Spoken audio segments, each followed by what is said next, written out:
Jadi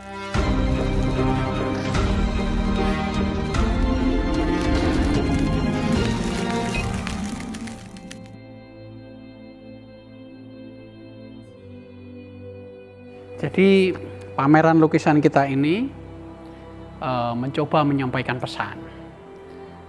Pesan tentang keragaman, kebinekaan, toleransi, antar iman, antar budaya, dan antar tradisi. Dan itu kita harapkan disampaikan dengan lukisan. Jadi kalau kita sampaikan lewat tulisan, kita sampaikan lewat makalah, diskusi, seminar, itu sudah biasa. Tetapi dengan menyampaikan pesan keragaman, toleransi, antar iman lewat lukisan, kita akan jauh lebih efektif. Ya, pesan tentang keragaman itu bisa diterjemah dalam bahasa seni. Dengan begitu, jauh lebih lebih mudah diterima oleh publik, ya, dan bisa jadi tidak terasa pesan itu, ya. Ya, kalau kita pesan cinta misalnya, kalau cuma dimakalahkan atau diseminarkan ya tidak menarik. Tapi kalau lagu dangdut Rhoma Irama ya lebih romantis, ya. Begitu juga lewat lukisan misalnya, lukisan dua orang berjalan di musim hujan pakai payung, itu ya jauh lebih menarik. Jadi dengan dunia seni kita harapkan pesan kita lebih lama, lebih efektif, tidak terasa. Ya, jadi keragaman ini di Indonesia sudah menjadi perhatian para founding fathers kita dari era sebelum kemerdekaan 1928, Sumpah Pemuda. Ya, berbeda-beda tetapi bahasanya satu, bermacam-macam etnis satu, itu adalah kesadaran keragaman. Begitu juga dalam Pancasila, dalam banyak naskah negara itu, ya. Tetapi makna keragaman itu sendiri sampai sejauh ini masih belum benar-benar digali.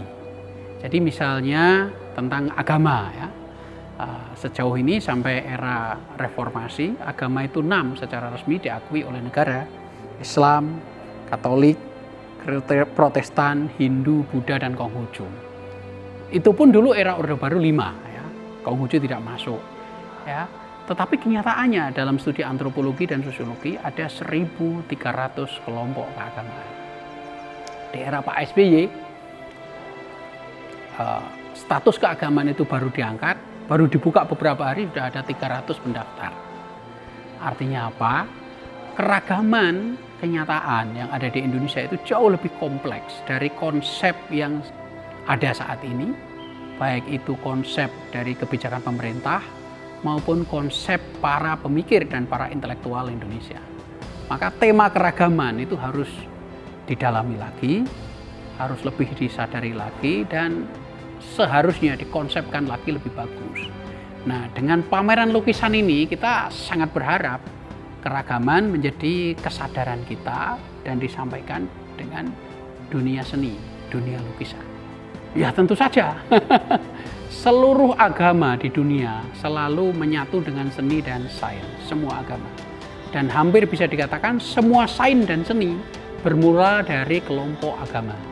Misalnya Renaissance di Eropa, lukisan Leonardo da Vinci tentang makan malam, ya, The Last Supper, lukisan Michelangelo, Raphael, semuanya bertema agama, yaitu Perjanjian Baru, Perjanjian Lama, ya. Begitu juga seluruh seni yang ada di Afrika, yang biasanya Pablo Picasso kan selalu kembali ke era sebelum modern, itu semua juga bernuansa religius. Begitu juga Yunani kuno. Yunani kuno semuanya ke arah patung-patung atau karya-karya seni semuanya religius. Aphrodite, Venus, Zeus, ya, semua itu religius. Jadi agama dan seni itu tidak bisa dipisah. Begitu juga Islam. Tasbih, sajadah, qiraah, kaligrafi, semuanya itu berkaitan dengan seni. Dan seni dan agama ini merupakan satu kesatuan, sama juga dengan seni, sains, dan juga agama. Ini yang pertama, tapi bukan yang terakhir. Kalau tahun ini kita menyelenggarakan, tahun depan harus jauh lebih bagus lagi, ya. Jadi PTKI atau Perguruan Tinggi Agama Islam di bawah Kementerian Agama Yang tertua adalah UIN Sunan Kalijaga, yang paling tua. Jadi kalau kita saat ini memotori seni sebagai bahasa, saya kira sudah wajar ya. Dan selama ini kita sudah rajin mengadakan seminar, conference, simposium itu, tapi semuanya bernada ilmiah dan semuanya temuan penelitian. Nah, kali ini tidak. Kita ingin menyampaikan pesan tetapi lewat seni. Dan saya kira ini berbeda.